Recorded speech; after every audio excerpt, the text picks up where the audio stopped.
और उनका वध करने वाले कोई और नहीं बल्कि स्वयं का एक काल थे। सिर्फ अपने एक 16 साल के नन्हे भक्त को बचाने के लिए महादेव ने यमराज की छाती पर ऐसी लात मारी कि यमराज के प्राण निकल गए। कहानी शुरू होती है महान भक्त ऋषि मृकंडु और उनकी पत्नी मरुदवती से। सब कुछ था उनके पास, लेकिन एक ही दुख था, संतान का न होना। उन्होंने शिवजी की कठोर तपस्या की। भोलेनाथ प्रसन्न हुए, लेकिन उन्होंने एक कठिन शर्त रख दी। उन्होंने पूछा, तुम्हें कैसा बेटा चाहिए? एक जो 100 साल जिए लेकिन मूर्ख हो, या एक ऐसा ज्ञानी बेटा जिस उम्र सिर्फ 16 साल हो? ऋषि ने पत्थर दिल करके कम उम्र वाला ज्ञानी बेटा चुना। घर में किलकारी गूंजी। बेटे का नाम रखा गया मार्कंडेय। मार्कंडेय बड़ा होने लगा, उसका तेज बढ़ता गया। लेकिन जैसे जैसे उसका 16वां जन्मदिन पास आ रहा था, माता पिता का रो रो कर बुरा हाल था।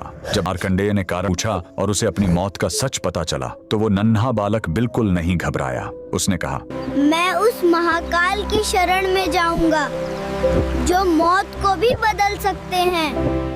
वह घर छोड़कर एक पवित्र और सुंदर नदी के किनारे आ गया। उसने मिट्टी से एक शिवलिंग बनाया और तपस्या में लीन हो गया। लगातार 3 दिन बीत गए। तीसरे दिन जब मार्कंडेय पूरे 16 साल के हुए तो यमराज ने अपने यमदूतों को भेजा। यमदूत जब उसे छूने गए तो मार्कंडेय की भक्ति के तेज ने उन्हें रोक दिया। हार मानकर वो भाग खड़े हुए। अब यमराज का गुस्सा फूट पड़ा। वो खुद अपना घातक काल पाश लेकर वहां आ पहुंचे और गरजे, बालक, तेरा समय पूरा हुआ। डरा हुआ मार्कंडेय शिवलिंग से लिपट गया। यमराज ने अपना फंदा फेंका, लेकिन यही उसे सबसे बड़ी गलती हो गई। वो फंदा बालक के साथ साथ स्वयं शिवलिंग पर भी जा कसा। उन्होंने अनजाने में महाकाल को बांधने की कोशिश की थी। तभी जोरदार धमाका हुआ। शिवलिंग फटा और कालों के काल महाकाल प्रकट हुए।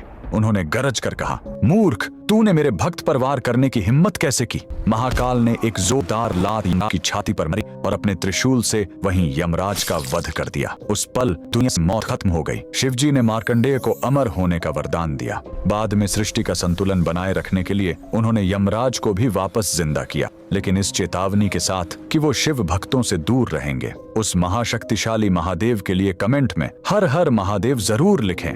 मृत्यु के